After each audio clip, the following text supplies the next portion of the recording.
오늘부터 이제 우리 히브리서 강해를 시작하겠습니다. 사순절을 시작하면서 이제 강의가 시작되어서 어떤 말씀을 하나님께서 주시고 어떤 말씀을 우리가 나누면 좋을까 준비하고 기도하면서 준비했던 말씀을 중간에 바꿨어요. 네, 하나님이 바꾸셔서 그래서 원래는 고린도전서를 하려고 했는데 하나님께서 마음의 감동을 주셔서 우리 히브리서로 하려고 합니다.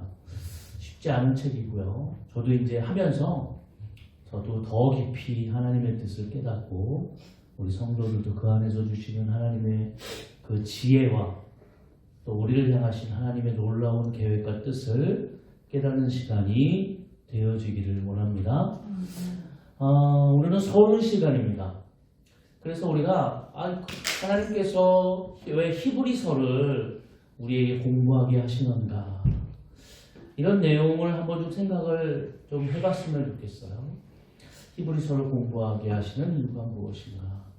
한번 말씀을 한번 찾아볼까요? 마태복음 17장입니다.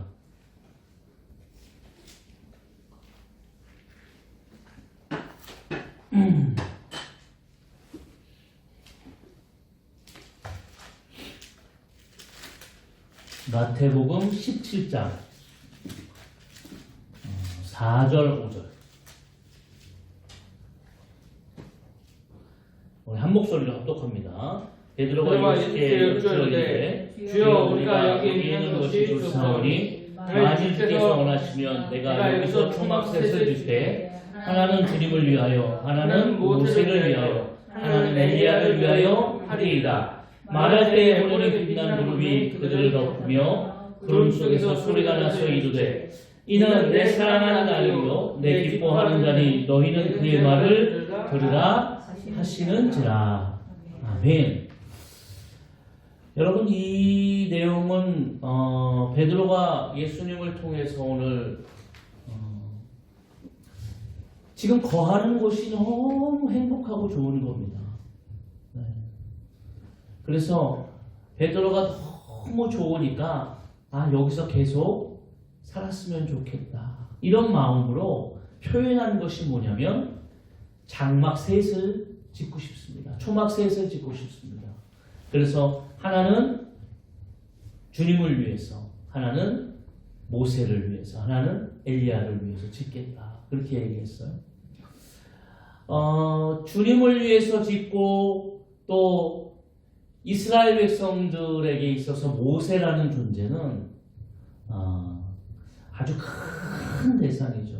네, 성경에 나오지만 모세가 죽었을 때 모세의 시체를 가지고도 유다서에 보면 나옵니다. 그래서 모세의 묘가 어디 있는지 몰라요. 네, 왜냐하면 모세라는 존재가 너무 성경상에서 크기 때문에 모세를 섬기는 그런 일들이 일어날까 싶어서 어떻게 보면 하나님의 뜻일 수도 있죠. 네, 유다서에 그걸 설명하고 있는데요. 국부와 같은 그런 존재가 모세입니다. 이스라엘 백성을 인도했던 엘리야는 어떻습니까? 엘리야는 선지자 중에 선지자죠. 네. 아마 구약의 선지자 중에 엘리야만 병거 타고 죽지 않고 하늘에 올라갔고 네, 놀라운 역사를 이루게 되는 그런 모습들을 보게 됩니다. 그런데 그 다음의 이야기가 참 우리에게 모세 베드로가 이 표현했던 이 말이 너무 좋잖아요. 지금 여기 있는 것이 너무 좋고, 그래서 예수님과 함께 바라보고 있는 이 모세와 엘리야 정말 어떻게 보면 꿈만 같은 이 시간이 너무 행복해서 초막셋을 짓겠다고 하는 이 상황에서 5절 말씀에 보면 하늘에서 음성이 들립니다. 말할 때에 이렇게 이야기했어요. 그 말할 때에 호련히 빛난 구름이 그들을 덮으며 구름 속에서 소리가 나서 이르되 이는 내 사랑하는 아들이요 내 기뻐하는 자니 너희는 그의 말을 들으라 하십니다. 우리가 문장을 보았을 때 왜 하나님이 지금 베드로가 이렇게 이야기하고 있잖아요. 정말 이렇게 살았으면 좋겠다. 근데 여기서 뭐 이런 얘기잖아요. 안 된다 베드로야. 네가 정말 행복하지만 네가 아직 사명이 남아있고 세상 가운데서 할 일이 남아있다. 뭐 이런 얘기들일 수도 있고 뭐 여러 가지 있을 수 있잖아요. 하나님이. 그런데 갑자기 베드로가 말을 하는 그 후에 갑자기 하늘에서 이 구름 사이 음성이 들리는데 뭐라고 얘기하냐면 이는 내 사랑하는 아들이요 내 기뻐하는 자니 너희는 그의 말을 들으라 그랬어요. 우리는 살아가면서 우리가 성경을 바라보면서 깨닫게 되어지지만 모세나 엘리야는 예수 그리스도의 그림자에 불과합니다. 예수 그리스도는 실체예요. 그림자는 그냥 그 실체가 오기까지 그 실체에 대해서 깨닫게 하기 위한 하나님의 지혜며 배경입니다. 그 인생 가운데 역사 가운데 하나님께서 그 그림자들을 보여주시는 거예요. 그 그림자는 실체가 오기까지만, 실체가 온 후에는 그 그림자는 다 아무 의미가 없어요. 네. 예수님은 실체가 되는 겁니다. 오늘 우리가 이 땅에 살아가면서 우리가 살아가는 삶 속에서 우리가 무엇을 바라보며 깨달아야 되는가?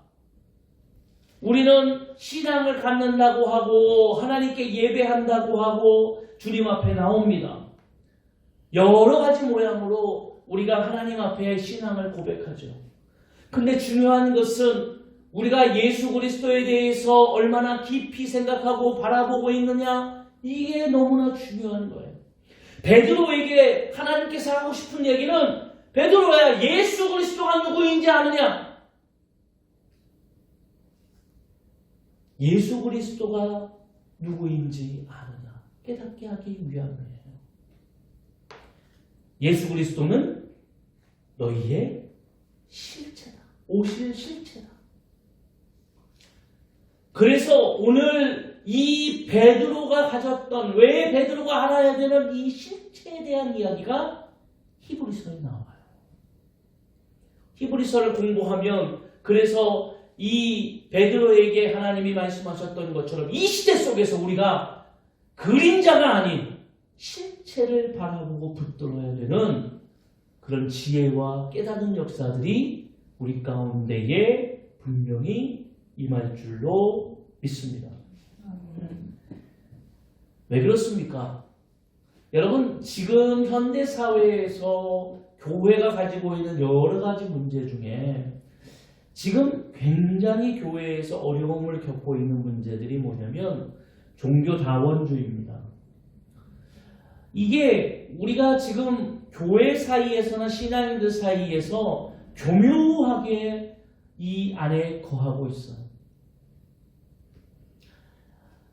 종교 대통합. 뭐 요즘 얼마 전에 프로를 보다 보니까 제가 이제 그 잘 보는 프로에서 스님도 나오시고 신부도 나왔어요. 근데 얼핏 보면 스님도 나오고 신부도 나오면 누구도 나와야 될 것 같아요? 네, 목사도 나와야 될 것 같잖아요, 목사님도. 근데 안 나왔어요. 근데 우리가 이렇게 역사적으로도 지금 상황에서 우리가 보게 되어지면 여러분, 종교 대통합이라는 게 사실은 이걸 어떻게 우리가 받아들여야 될까요? 그러면 그들을 인정해야 되나요? 여러분, 그래서 이 다원주의가 갖는 맹점 중에 이야기하고 있는 것이 뭐냐면 모든 종교는 다 평등하다. 그렇기 때문에 그 종교가 가지고 있는 그 신을 뭐 해야 된다는 거예요? 인정해야 된다. 그렇다면 인정해야 되는 것은 무엇입니까? 우리는 기독교 사상 속에 가장 중요한 사상이 뭐냐면 유일사상입니다. 하나님 밖에 유일한 신은 없으시고 또 우리 인생을 구원하신 구원자는 누구밖에 없습니까? 예수 그리스도밖에 없어요. 그런데 우리가 이것을 인정하게 되어지고 그 그렇게 되어지면 그래서 종교사고주의자들이 뭐라고 얘기하냐면 왜 구원은 예수 그리스도밖에 없냐? 다른 길도 있다. 이렇게 이야기하는 겁니다. 근데 여러분 이 다원주의에 빠지고 있는 많은 사람들이 보통 다 지식층에서 많이 빠집니다. 논리적으로, 과학적으로 뭔가 그리고 사람들이 보기에 좋잖아요.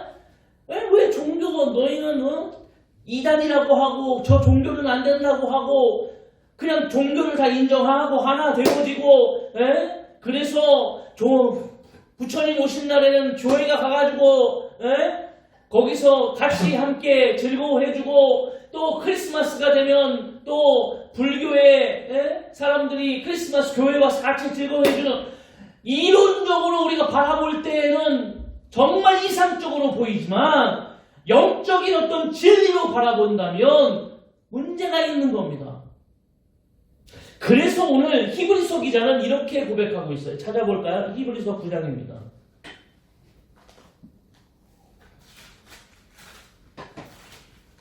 왜 우리가 실체를 붙들어야 되냐? 왜 우리가 그림자를 바라보면 안 되냐? 이거에 대해서 이야기하고 있는 거예요.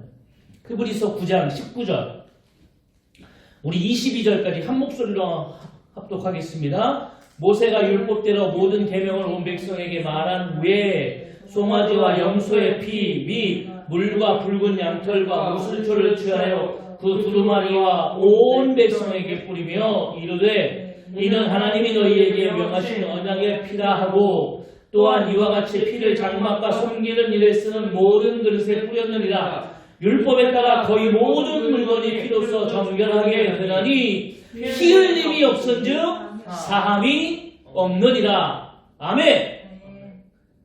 여러분 꼭 우리가 기억해야 되는 분명한 진리가 있습니다. 그것은 뭐냐면 피 흘림이 없으면 사함이 없는 겁니다.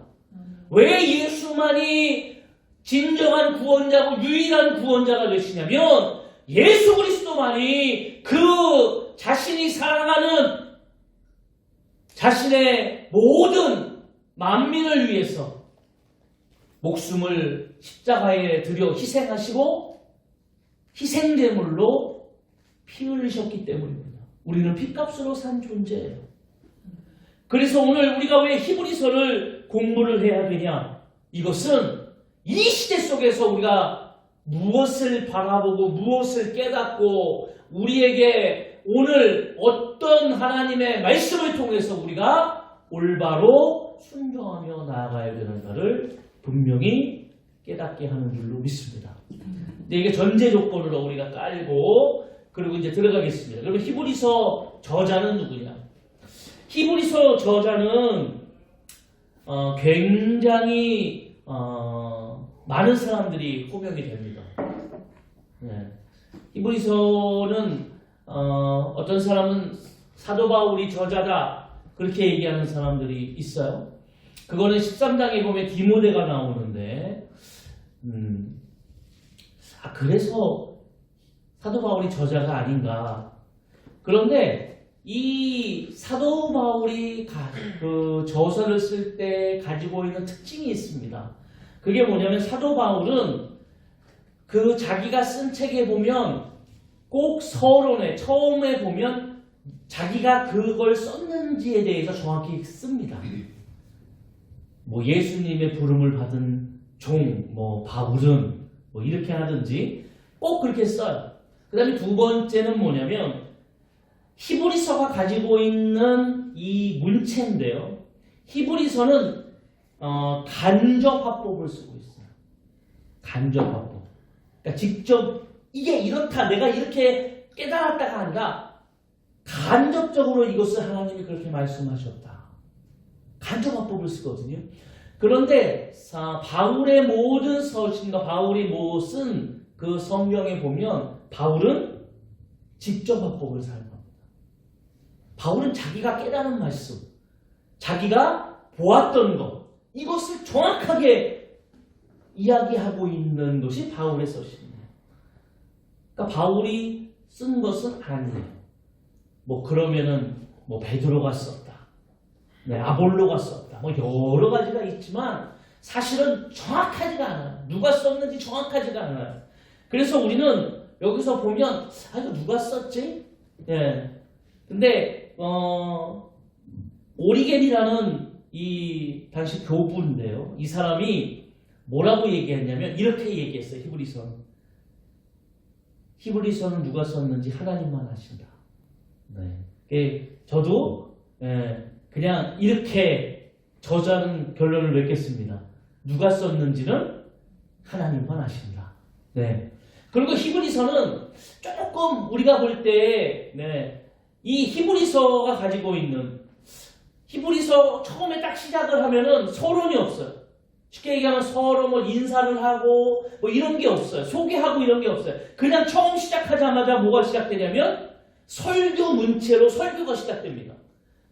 쭉쭉쭉쭉쭉 설교가 시작돼요. 그런데 그러면 설교 내용이냐? 아니에요. 뒤에 13장에 가지면은 뭐가 나오냐면 문안 인사를 합니다. 거기 보면 이렇게 문안 인사를 막 해요. 그러면 서신 내용이거든요. 이게 뭡니까 이거는? 그럼 설교에 가지고 있는 책입니까? 아니면 서신에 가지고 있는 책입니까? 네, 그래서 이거는 정확하게 결론을 맺자면 서신 형식을 취한 설교문이다. 이렇게 보면 됩니다. 네, 이제 많은 학자들이 이거를 딱 하나로 단정 짓기는 어렵다. 이거는 서신 형식을 취한 설교문에 가깝다라고 생각하면 됩니다. 그러면 누가 썼는지는 정확하지 않지만 왜 히브리서를 썼을까? 또 이 쓴 사람의 쓴 사람은 어떤 사람일까? 이 사람은 정확히 알지 못하지만 이 사람이 갖고 있는 어떤 성향이나 가지고 있는 것은 무엇일까? 히브리서에 많이 나오는 것이 있는데 그것은 구약을 굉장히 많이 인용합니다. 히브리서는.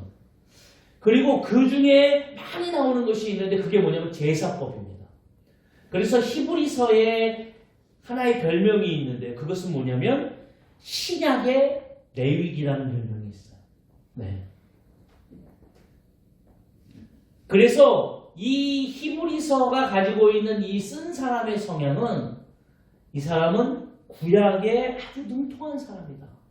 그리고 이 사람은 구약과 신약을 잘 접목할 수 있는 능력을 하나님이 이 사람에게 주셨다.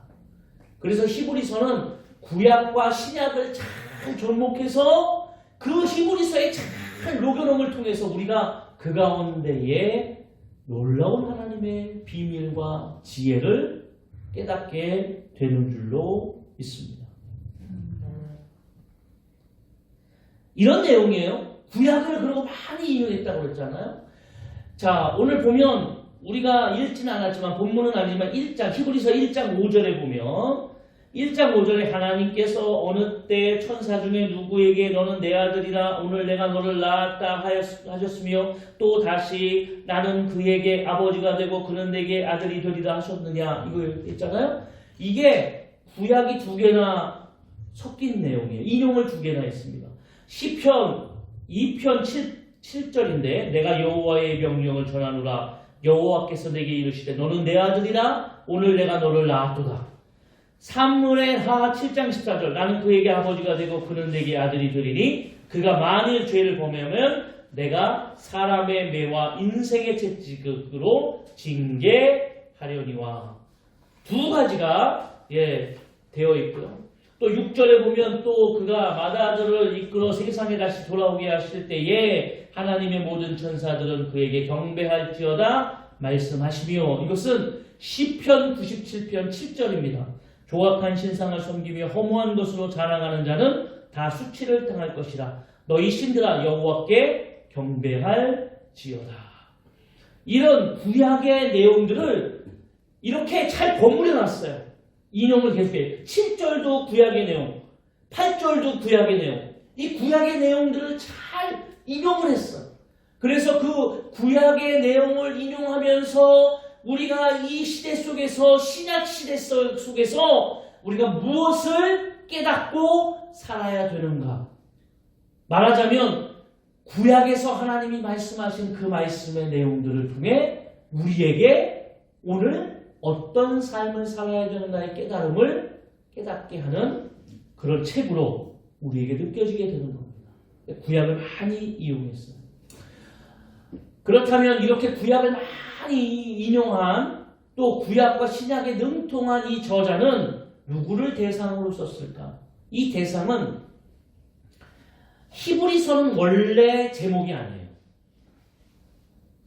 히브리서라는 이름은 원래 히브리서가 아니라 2세기까지는 히브리인들에게라는 제목이었어요.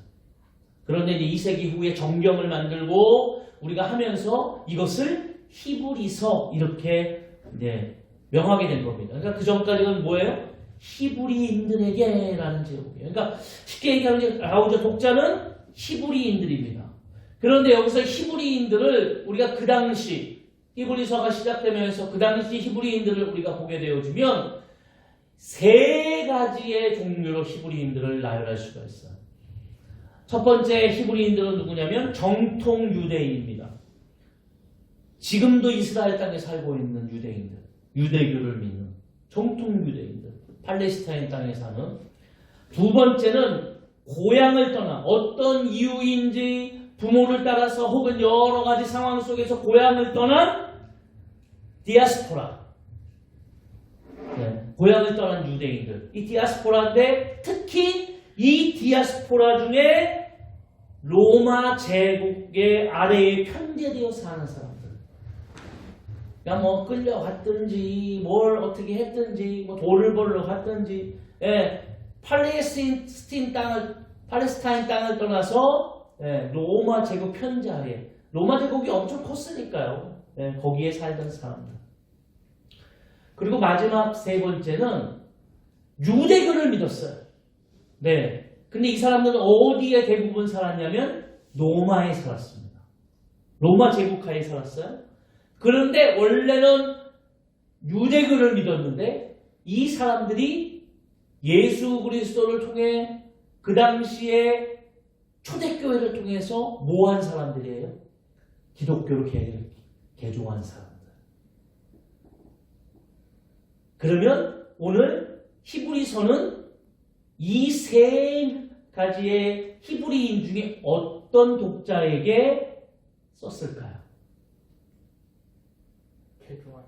그렇죠. 세 번째, 유대인이었는데 기독교로 개종한 로마의 그 시대 속에 살았던 기독교인들에게 쓴 겁니다. 그러면 그 시대적 상황은 어땠을까요? 시대적 상황. 사도행전 한번 찾아보겠습니다. 사도행전 18장.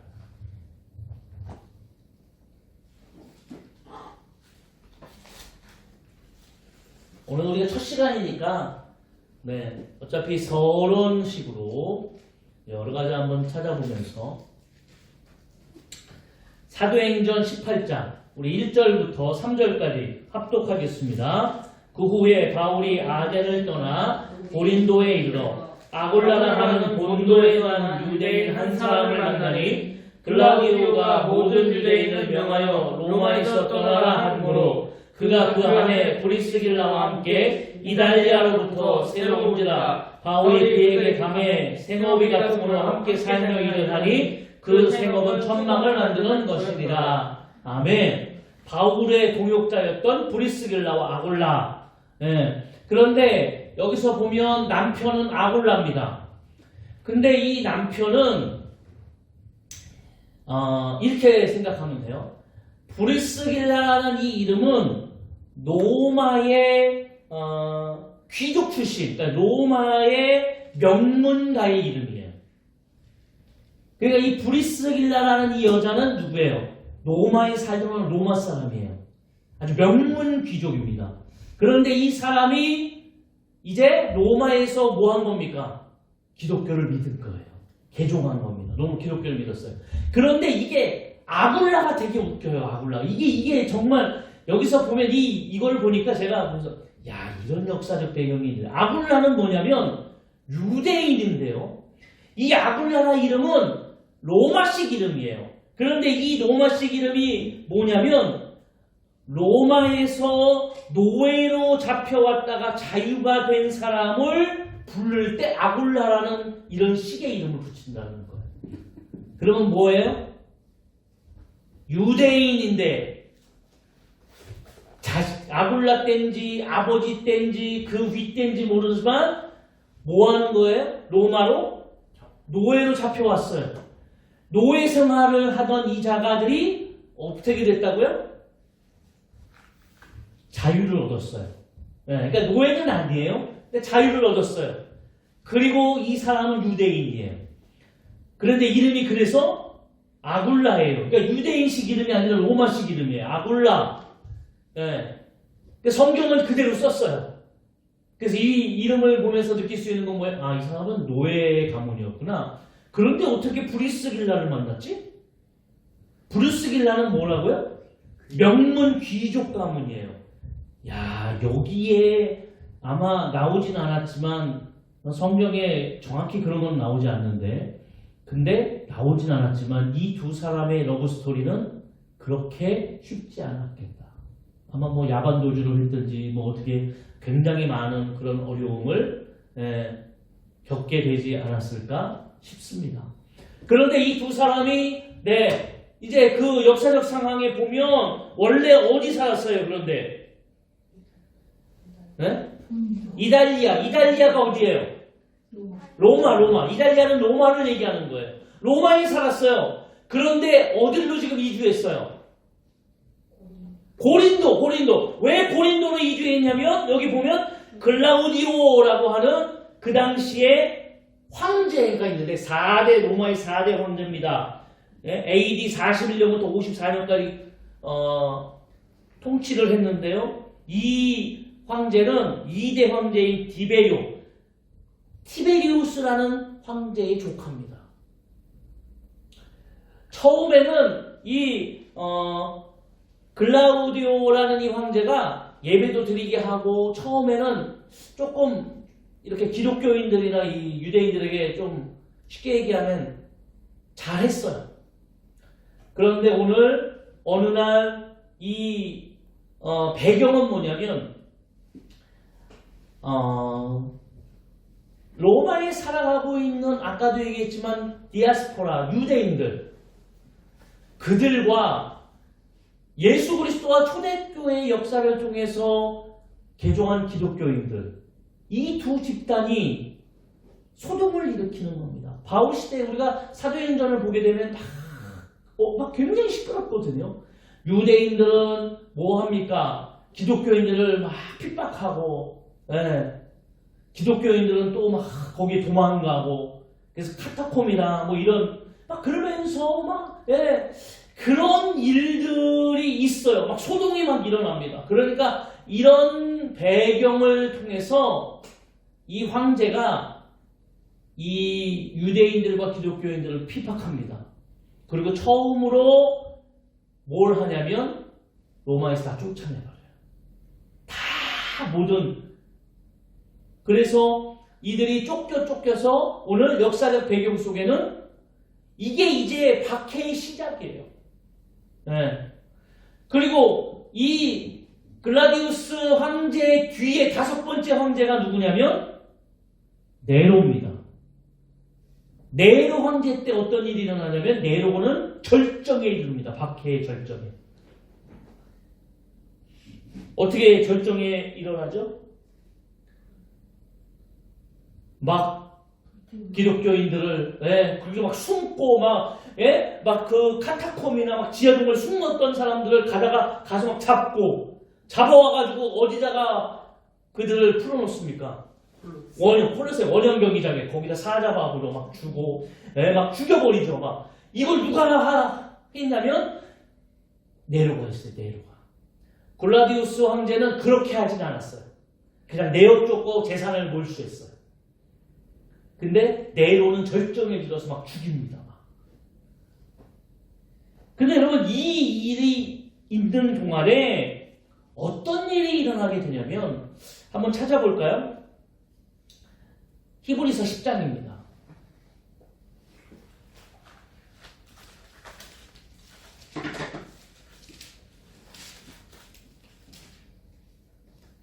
히브리서 10장 우리 32절부터 34절까지 자 우리 다같이 한 목소리로 합독합니다. 전날에 너희가 빛을 받은 후에 고난의 큰 싸움을 견디는 것을 생각하라. 혹은 비방과 환난으로서 사람에게 구금거리가 되고 혹은 이런 형편에 있는 자들과 사귀는 자가 되었으니 너희가 자칭 자를 동정하고 너희 소유를 빼앗는 것도 기쁘게 당하는 것은 더 낫고 영구한 소유가 있는 줄 압니다. 그랬어요.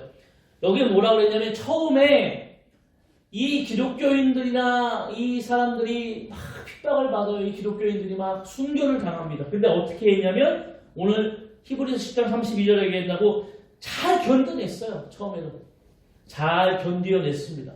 그런데 이 일들이 끝이지 않고 계속 이어지면서 많은 사람들이 순교하는 것을 보면서 그 당시에 이런 일들이 그 안에서 이루어지는 겁니다. 하나님께 이제 개종해서 주님을 바라보고 섬겼던 이 기독교인들 사이에 로마의 그 강한 탄압과 또 유대교에서는 어떤 일이 일어나냐면 기독교인들에게 와서 회유를 하는 거야. 너 그거 잘 생각해봐. 지금 니네들 이렇게 핍박당하고 이렇게 하는 거는 너희가 믿는 게 잘못된 거야. 너희가 지금 믿는 것이 잘못되었기 때문에 너희가 어려움을 당하는 거야. 라고 하는 계속적인 회유가 그들 가운데에 임하게 되는 겁니다. 그러다 보니까 그들의 마음이 어떻게 되어졌어요? 그 마음을 표현한 것이 히브리서 2장입니다. 2장을 한번 보겠습니다. 그 시대적 상황 속에서 이런 엄청난 압박과 회유, 이 어려움 속에 있던 그들의 마음이 어땠을까? 히브리서 2장 1절부터 우리 4절까지 우리 한 목소리로 합독합니다. 그러므로 우리는 들은 것에 더욱 유념함으로 우리가 흘러내려가지 떠나가지 않도록 공이 마땅하니라. 천사들을 통하여 하신 말씀이 경고하게 되어 모든 범죄함과 순종하지 아니함이 공정한 보응을 받거든. 우리가 이같이 큰 구원을 등한히 여기면 어찌 큰 보응을 피하리요. 이 구원은 처음에 주로 말씀하신 바요 들은 자들이 우리에게 확증한 바니 하나님도 표적들과 가시들과 여러 가지 능력과 및 자기의 뜻을 따라 성령에 나누어 주신 것으로서 그들과 함께 증언하느니라. 아멘. 오늘 이 2장 말씀에 보면 너희가 이러면 안 된다라고 이야기하는데 1절에 뭐라고 얘기하냐면 우리가 흘러 떠나가지 않도록 함이 마땅하다. 이 말은 무슨 말이에요? 그들이 흔들리고 있다는 거예요. 흔들릴 뿐만 아니라 그들이 잘 믿음으로 버텼던 그 사람들이 어떤 일이 일어나냐면 겉으로 보기에는 첫 번째 배교의 역사가 일어납니다. 떠나는 거예요. 실제로 떠나는 겁니다.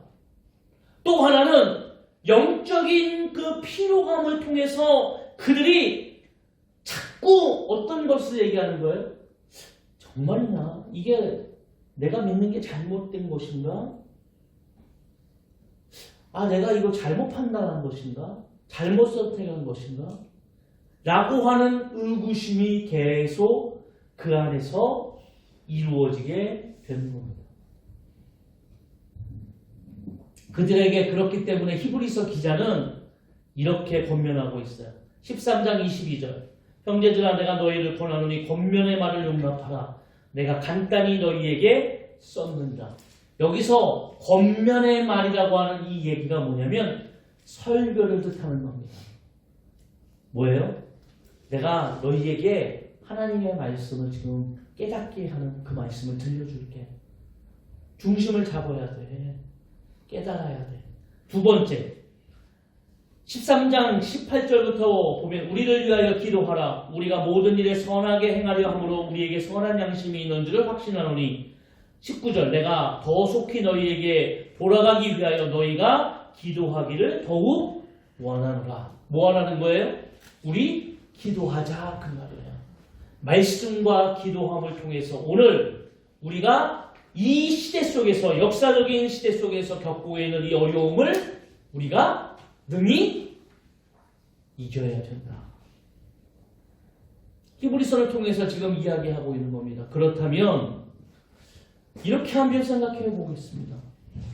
오늘 이 히브리서를 통해서 오늘을 사는 그런 지금 히브리인들에게 쓴 역사적으로 또 그 삶의 인생의 상황 속에서 너무 힘들고 어려운 그들의 그 모습, 그럼 오늘을 사는 우리에게는 하나님이 무엇을 깨닫게 하시기 원하실까?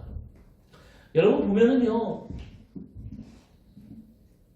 시대가 다를 뿐이지 상황이 다를 뿐이지 지금 우리가 경험하고 있는 모습, 우리가 어떻게 보면 깨닫고 또 우리가 고백하고 있는 우리의 탄식 같은 그런 고백들이 비슷한 겁니다.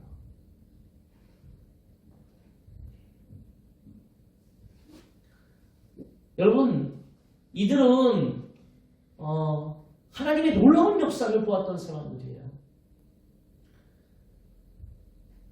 예수 그리스도가 부활하신 다음에 초대교회가 마가다락방에서 시작됩니다. 120문도를 통하여.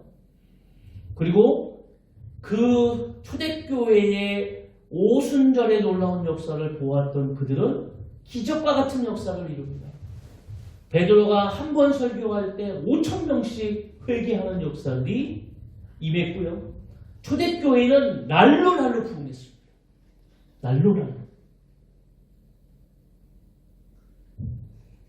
기독교인 숫자가 점점 늘어났어요. 그들에게 그런 놀라운 역사를 이루었을 수 있었던 것은 무엇이냐면 그들에게 보여줬던 기적과 같은 그런 하나님의 놀라운 역사입니다. 예수님이 오셨을 때보다도 더 많이 예수님이 이 땅에 오셔서 십자가에 달려 돌아가시고 부활하셨던 때까지 있었던 것보다 부활 후에 그 예수님이 놀라운 역사를 보았던 사도들을 통하여서 그 제자들을 통하여서 하나님께로 돌아왔던 그 숫자가 훨씬 더 많습니다. 왜요? 그들의 삶과 인생을 통하여 그 예수 그리스도가 하셨던 기적 같은 역사들이 이루어졌기 때문에 그들은 직접 보았습니다. 그런데 무엇이 달라졌냐면 하나님의 말씀과 복음을 위해서 하나님의 교회를 위해서 목숨을 걸고 순교를 다짐하는 그런 신앙의 모습이 지금 우리가 살고 있는 이 시대 속에는 없어요. 여러분, 우리나라에 지금 기독교가 들어온 지 120년이 넘었습니다. 조금만 있으면 130년이 돼요. 우리나라 처음 기독교가 들어왔을 때, 그리고 기독교가 우리나라에서 부흥을 하면서 어떤 일들이 일어나는지 아십니까? 우리나라의 처음 우리의 선진들, 어떻게 보면 우리 위 세대의 그 복음을 접했던 그분들은 목숨을 걸고 교회를 지키고 목숨을 걸고 신앙생활을 했어요.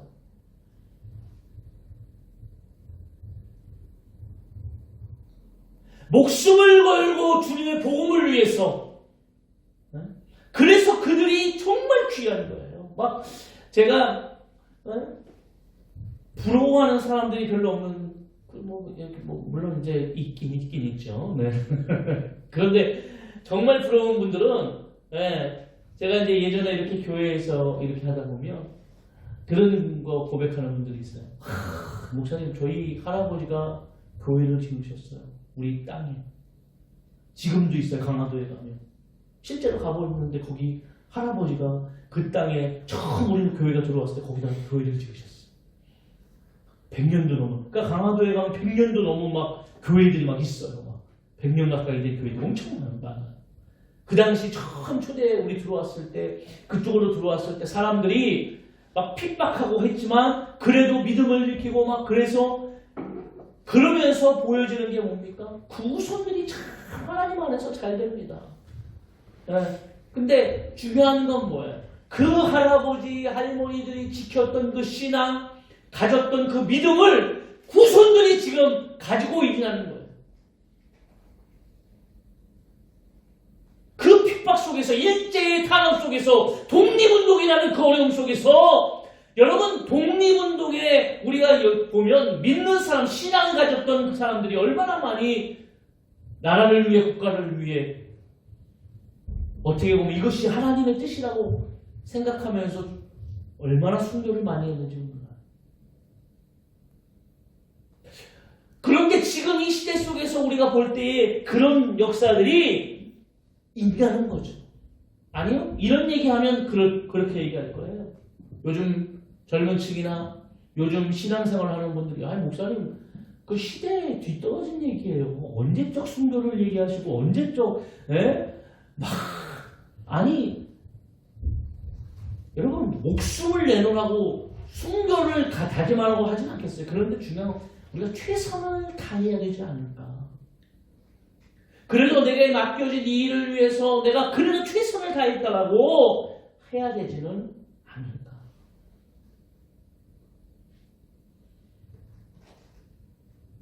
최선을 다하는 건 뭡니까? 네. 제가 얼마 전에 우리 에세리 보니까 최선을 다하는 걸 알게 들었어요. 처음 무대에 올라가는 거에 막 며칠 전부터 막 뭐예요? 설레고 걱정돼요. 잘할 수 있을까? 아직 시작도 안 했어요. 며칠 남았어요. 그런데 막 설레요. 우리도 언제 잘 생각해보면 교회 올 때 우리가 가졌던 그 설레임, 첫사랑이 있었어요. 첫사랑이 있었어요. 막 설레었죠. 그런데 그런 것들이 다 없어지니까 어떤 역사가 일어납니까? 히브리서 기자는 그래서 우리에게 이렇게 이야기하고 있어요. 여러분 그런 일들을 이루지 못하기 때문에 믿음에서 떠나가게 되게 되고 또 믿음에서 떠나는 것뿐만 아니라 죄악이 만연해지게 되고 또 교회에 나와 있지만 성장이 멈추는 히브리서 5장에 보면 그래서 히브리서 기자가 얘기합니다. 너희가 때가 되면 마땅히 선생이 돼야 되고 때가 되면 너희가 초보에서 가르침을 받아서 이제는 성장을 해야 되고 성숙해야 되고 이제는 그냥 우유만 먹는 것이 아니라 단단한 음식도 씹을 수 있는 그런 성장의 역사가 임해야 되는데 1년 전에도 5년 전에도 10년 전에도 똑같이 어린아이와 같은 신앙으로 믿음으로 그렇게 교회에 나오고 있는 그 모습, 변하지 않는 그 모습, 이것은 문제다라는 거예요. 왜요? 우리 신앙이 자꾸 모이기에 힘쓰지 않아. 모이기에 힘쓰지 않아. 교회 나오는 걸 되게 지루해야 하고. 사실 제가 이렇게 목회를 하면서 보지만 저같이 이렇게 설교 오래 하면 되게 싫어해요. 목사 저기 성도들이.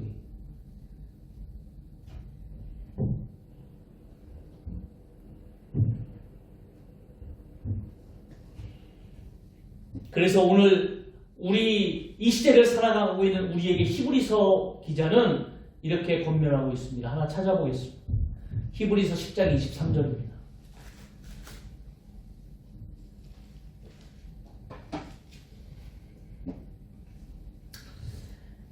이거 읽고 우리 마치겠습니다. 히브리서 10장 23절부터 25절. 우리 한 목소리로 합독합니다. 또 약속하신 이는 기쁘시니 우리가 믿는 우리의 소망을 움직이지 말며 굳게 잡고 서로 돌아보아 사랑과 선행을 격려하며 모이기를 피하는 어떤 사람의 습관과 같이 하지 말고 오직 고난으로 그날이 가까움을 볼수록 더욱 그리하자. 아멘. 더욱 그리하자. 어떻게 첫사랑을 회복하고 사명을 회복하고 헌신의 마음을 다시 회복하고 우리에게 주셨던 그 직분, 예배, 하나님의 사랑 이 모든 것을 다시 회복하는 그런 놀라운 역사가 우리 가운데에 임하여지기를 원합니다. 그래서 오늘 히브리서 우리가 서론인데요. 이 히브리서 왜 우리가 공부하며 히브리서 이 말씀을 통해서 우리에게 하나님께서 하시고자 하고 싶은 이야기는 무엇인가? 하나님이 오늘도 우리를 통해서 다시 한번 무너진 우리의 신앙이 있다면, 무너진 삶이 있다면, 세상의 여러 가지를 통해서 오늘 그 당시에 기독교인들, 탄압받는 기독교인들처럼 배교되어지고 영적인 피로감을 통해서 오늘 이게 세월이 변하니까 우리에게 뭘로 다가와요? 종교다원주의, 뭐 여러 가지 신앙의 뭡니까? 내가 어떻게 하면 좀 편하게 신앙생활을 할 수 있을까? 내가 어떻게 하면 편하게 하나님을 바라볼 수 있을까? 그렇지만 그건 답이 아니라는 거죠.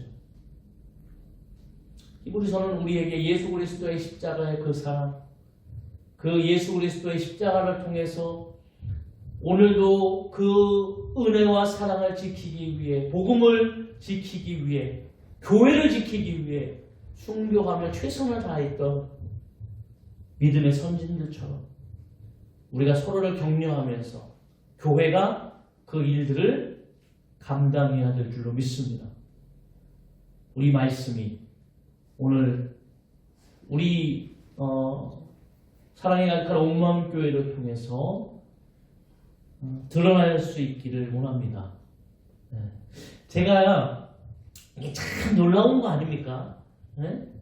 제가 이제 그 기도회 하면서 계속 제 마음에 여기 한 줄을 더 놔야 되는데, 한 줄을 여기가 더 놔야 되는데, 이런 생각을 계속 마음에 왔어요.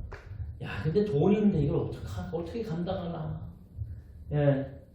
근데 하나님 은혜로 한 줄 더 놨어요. 근데 놀라운 것은 뭡니까? 저 놓고 저도 깜짝 놀랐어요. 딱 놨는데 교회가 굉장히 넓어졌어요, 갑자기. 우리가 이렇게 두 줄만 있을 때 더 넓었어야 되는데 그 두 줄만 보였을 때 그 두 줄이 되게 꽉 차 보였거든요. 근데 여기다가 한 줄을 더 넣었는데 이게 옆으로 싹 가가지고 이렇게 하는데 되게 교회가 뭐라 그러니까 짜임새 있어 보이고, 아니 원래 작은 교회는 어쩔 수 없어요. 근데 넓어 보이는 마음이 들잖아요. 꽉 차 보여요. 뭔가 사람만 차면 되겠어요. 의자는 벌써 왔으니까 하나님 사람만 차면 되겠습니다. 아니 제가 이렇게 보면서 야, 이게 사람을 하나님이 보내주시려고 해도 이 조그매가지고 앉을 자리도 없는데 뭘 어떻게 올 수가 있어서 앉을 자리를 이제 마련해놨어요. 와서 앉으면 됩니다. 그래서 분위기가 되게 많이 달라졌어요. 이게 참 하나님의 은혜고 지혜인 것 같습니다. 똑같은 상황인데 어떻게 우리가 바라보고 어떻게 행동하고 어떻게 우리가 지혜로 나아가는가에 따라서 이게 놀랍게 바뀌어지는 거거든요.